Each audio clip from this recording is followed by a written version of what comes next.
One of the last things I actually want to do is to create a more immersive effect for my gun muzzle blast light. I want to be able to set data on its intensity value in the ice tree.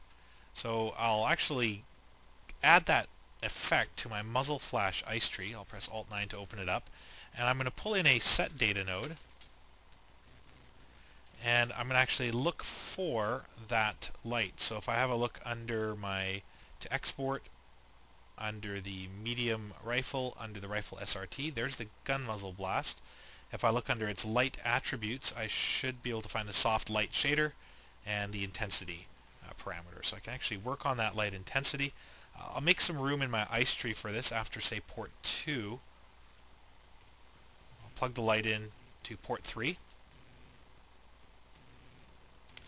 And in order to set the light intensity, my light intensity, if I select my attribute editor, is currently pretty much just 1.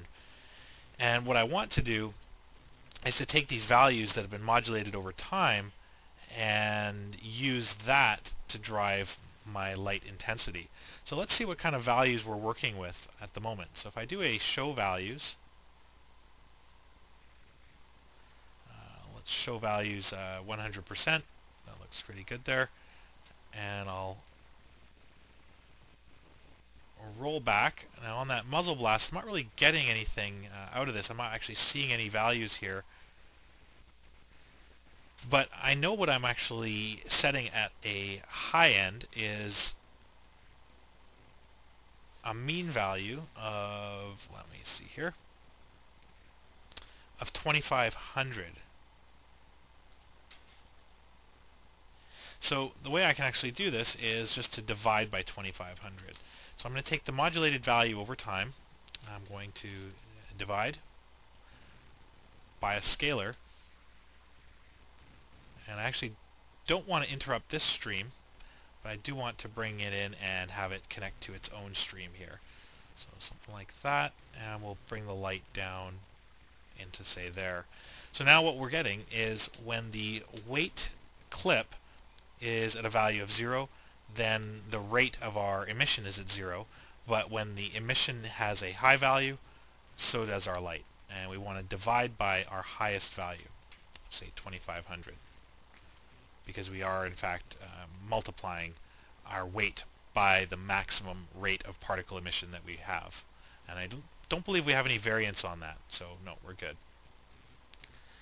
Alright, so let's actually see how our light works. So if I press play, you can see that when there's a lot of particles, my light intensity is 0.6. When there's very few particles, the intensity goes down.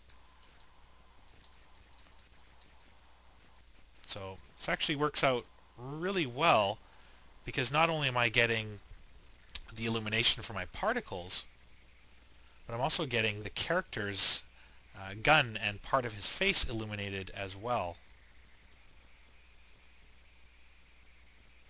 So let's see what happens if I move forward a few frames.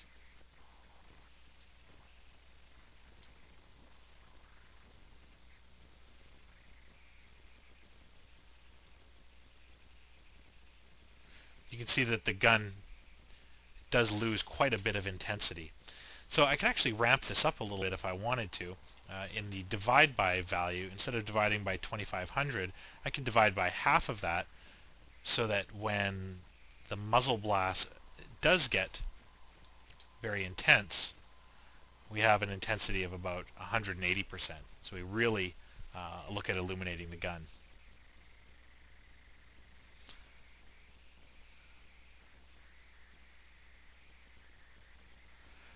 You may want to go in and reduce the overall muzzle blast density in order to compensate for this. So in the Explorer, if I open up the muzzle flash ice tree, the render tree, and access the particle volume cloud, I can lower the density to something like, say, 7. Chop the density in half, and we get a less dense point cloud.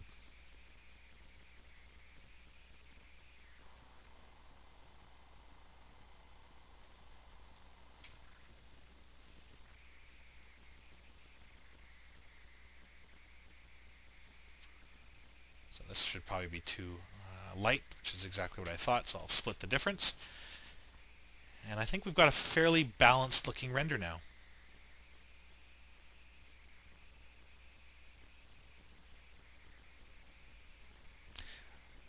Okay, so with this done, let's actually split this up into passes, render, and see what we have.